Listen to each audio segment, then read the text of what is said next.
जय भोलेनाथ। हर हर महादेव। भगवान भोलेनाथ की कृपा आप सभी पर बनी रहे। भगवान भोलेनाथ की महिमा अनंत है। जो भक्त श्रद्धा से उनकी कथा सुनते हैं उनके जीवन में सुख समृद्धि आती है। सोमवार व्रत कथा को सुनने से मनोवांछित फल की प्राप्ति होती है और भोलेनाथ जी की कृपा प्राप्त होती है। अतः आप सभी इस कथा को पूर्ण श्रद्धा के साथ सुनें और भगवान भोलेनाथ जी की कृपा प्राप्त करें। किसी नगर में एक धनी व्यापारी रहता था। दूर दूर तक उसका व्यापार फैला हुआ था। नगर के सभी लोग उस व्यापारी का सम्मान करते थे। इतना सब कुछ संपन्न होने के बाद भी वह व्यापारी बहुत दुखी था, क्योंकि उसका कोई पुत्र नहीं था, जिस कारण अपने मृत्यु के पश्चात व्यापार के उत्तराधिकारी की चिंता उसे हमेशा सताती रहती थी।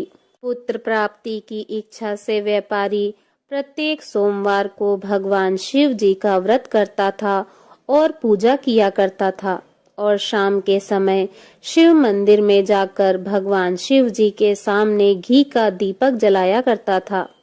उसकी भक्ति देखकर माँ पार्वती प्रसन्न हो गईं और भगवान शिव जी से उस व्यापारी की मनोकामना पूर्ण करने का निवेदन करने लगी। भगवान शिव जी बोले, इस संसार में सबको उसके कर्म के अनुसार फल की प्राप्ति होती है। जो प्राणी जैसा कर्म करते हैं उन्हें वैसा ही फल प्राप्त होता है। भगवान शिव जी के द्वारा समझाने पर भी माता पार्वती नहीं मानी और उस व्यापारी की मनोकामना पूर्ति हेतु वे भगवान शिव जी से बारंबार अनुरोध करती रहीं। अंततः माता के आग्रह को देखकर भगवान भोलेनाथ को उस व्यापारी को पुत्र प्राप्ति का वरदान देना पड़ा। वरदान देने के पश्चात भगवान भोलेनाथ माता पार्वती से बोले, आपके आग्रह पर मैंने पुत्र प्राप्ति का वरदान तो दे दिया, परंतु इसका यह पुत्र 16 वर्ष से अधिक समय तक जीवित नहीं रहेगा। उसी रात भगवान शिव जी उस व्यापारी के स्वप्न में आए और उसे पुत्र प्राप्ति का वरदान दिया और उसके पुत्र के 16 वर्ष तक जीवित रहने की बात बताई। भगवान के वरदान से व्यापारी को खुशी तो हुई, लेकिन पुत्र की अल्प आयु की चिंता ने उस खुशी को नष्ट कर दिया। व्यापारी पहले की तरह सोमवार के दिन भगवान शिव जी का विधिवत व्रत करता रहा। कुछ महीनों के बाद उसके घर एक अति सुंदर बालक ने जन्म लिया और घर में खुशियां ही खुशियां भर गईं। बहुत धूमधाम से पुत्र जन्म का समारोह मनाया गया, परंतु व्यापारी को पुत्र जन्म की अधिक खुशी नहीं हुई, क्योंकि उसे पुत्र की अल्प आयु के रहस्य का पता था। जब पुत्र 12 वर्ष का हुआ तो व्यापारी ने उसे उसके मामा के साथ पढ़ने के लिए काशी भेज दिया। लड़का अपने मामा के साथ शिक्षा प्राप्ति हेतु चल दिया। रास्ते में जहाँ भी मामा भांजे विश्राम हेतु रुकते, वहीं यज्ञ करते और ब्राह्मणों को भोजन कराते। लंबी यात्रा के बाद मामा भांजे एक नगर में पहुंचे। उस दिन नगर के राजा की कन्या का विवाह था, जिस कारण पूरे नगर को सजाया गया था। निश्चित समय पर बारात आ गई, लेकिन वर का पिता अपने बेटे के एक आंख से काने होने के कारण बहुत चिंतित था। उसे भय था कि इस बात का पता चलने पर कहीं राजा विवाह से इनकार न कर दे, इससे उसकी बदनामी होगी। जब वर के पिता ने व्यापारी के पुत्र को देखा तो उसके मस्तिष्क में एक विचार आया। उसने सोचा, क्यों न इस लड़के को दुल्हा बनाकर राजकुमारी से विवाह करा दूं। विवाह के बाद इसको धन देकर विदा कर दूंगा और राजकुमारी को अपने नगर ले जाऊंगा। वर के पिता ने लड़के के मामा से इस संबंध में बात की। मामा ने धन मिलने के लालच में वर के पिता की बात स्वीकार कर ली। लड़के को दूल्हे का वस्त्र पहनाकर राजकुमारी से विवाह करा दिया। राजा ने बहुत सारा धन देकर राजकुमारी को विदा किया। शादी के बाद लड़का जब राजकुमारी के साथ लौट रहा था तो वह सच नहीं छिपा सका और उसने राजकुमारी की ओढ़नी पर लिख दिया, राजकुमारी, तुम्हारा विवाह मेरे साथ हुआ था। मैं तो काशी पढ़ने जा रहा हूँ और अब तुम्हें जिस नवयुवक की पत्नी बनना पड़ेगा वह कान्हा है। जब राजकुमारी ने अपनी ओढ़नी पर लिखा हुआ पढ़ा तो उसने काने लड़के के साथ जाने से इनकार कर दिया। राजा को जब ये सब बातें पता लगी तो उसने राजकुमारी को महल में ही रख लिया। उधर लड़का अपने मामा के साथ काशी पहुंच गया और गुरुकुल में पढ़ना शुरू कर दिया। जब उसकी उम्र 16 वर्ष की हुई तो उसने यज्ञ किया। यज्ञ के समाप्ति पर ब्राह्मणों को भोजन कराया और खूब अन्न वस्त्र दान किए। रात को वह अपने शयन कक्ष में सो गया। भगवान शिव के वरदान के अनुसार शयन अवस्था में ही उसके प्राण पखेरु उड़ गए। सूर्योदय पर मामा मृत भांजे को देखकर रोने पिटने लगा। आसपास के लोग भी एकत्र होकर दुख प्रकट करने लगे। लड़के के मामा के रोने विलाप करने के स्वर समीप से गुजरते हुए भगवान शिव और माता पार्वती जी ने भी सुने। माता पार्वती जी ने भगवान से कहा, हे प्राणनाथ, मुझे इसके रोने के स्वर सहन नहीं हो रहे हैं।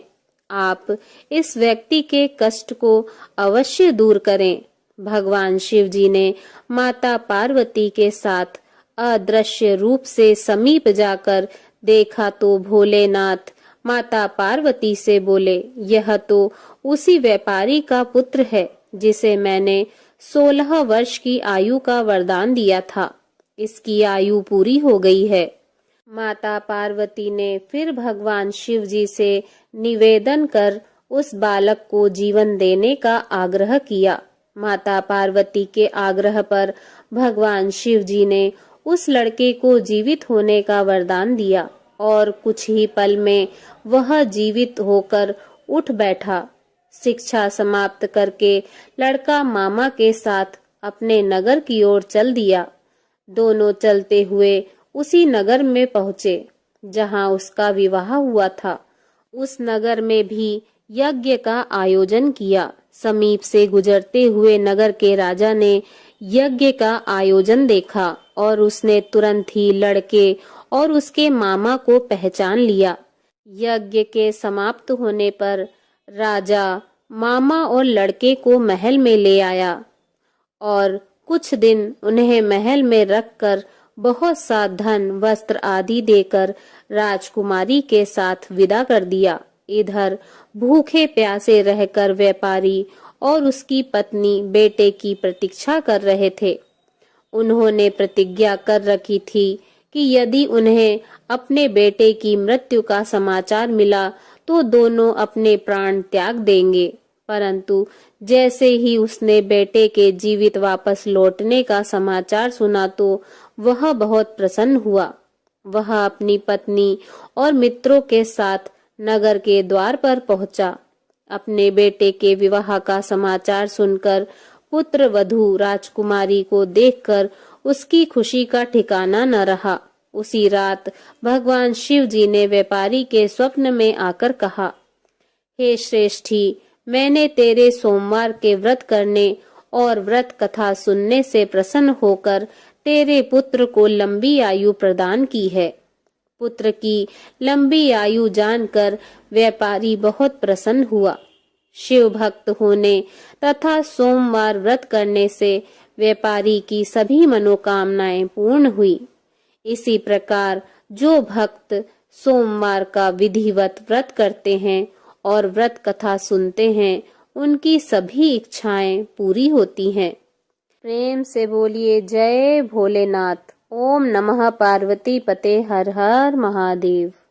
ओम जय शिव ओमकारा, प्रभु हर शिव ओमकारा, ब्रह्मा विष्णु सदा शिव, ब्रह्मा विष्णु सदा शिव, अर्धांगी धारा।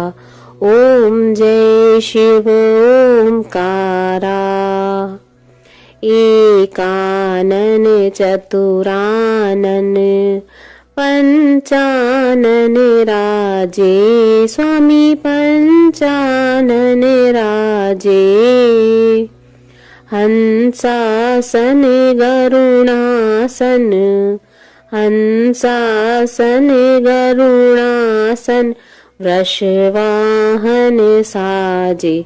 ओम जय शिव ओमकारा, दो भुज चार चतुर्भुज, 10 भुज अति सोहे, स्वामी 10 भुज अति सोहे, त्रिगुण रूप निरखते, त्रिगुण रूप निरखते, त्रिभुवन जन मोहे।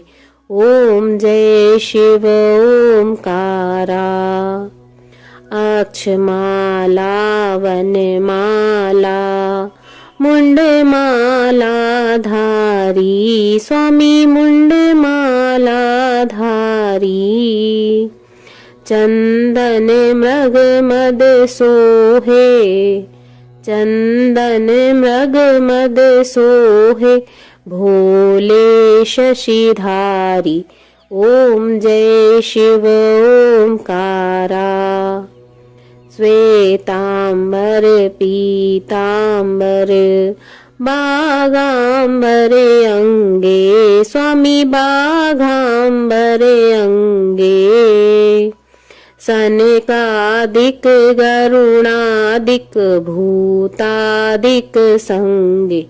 ओम जय शिव ओमकारा, कर के मध्य कमंडल, चक्र त्रिशूल धरता, स्वामी चक्र त्रिशूल धरता, सुखकारी दुखहारी, सुखकारी दुखहारी, जग पालनकारी। ओम जय शिव ओमकारा, ब्रह्मा विष्णु सदा शिव, जानते अविवेका, स्वामी जानते अविवेका, प्रणवाक्षर में शोभित, प्रणवाक्षर में शोभित, ये तीनों एका। ओम जय शिव ओमकारा, त्रिगुण स्वामी जी की आरती जो कोई नर गाए, स्वामी प्रेम सहित गाए, कहत शिवानंद स्वामी, कहत शिवानंद स्वामी, सुख संपत्ति पाए। ओम जय शिव ओमकारा, ओम जय शिव ओमकारा, स्वामी हरे शिव ओमकारा, ब्रह्मा विष्णु सदा शिव, ब्रह्मा विष्णु सदा शिव, अर्धांगी धारा। प्रभु ओम जय शिव ओमकारा। बोलिए भगवान भोलेनाथ की जय। ओम नमः पार्वती पते हर हर महादेव शिव शंभु।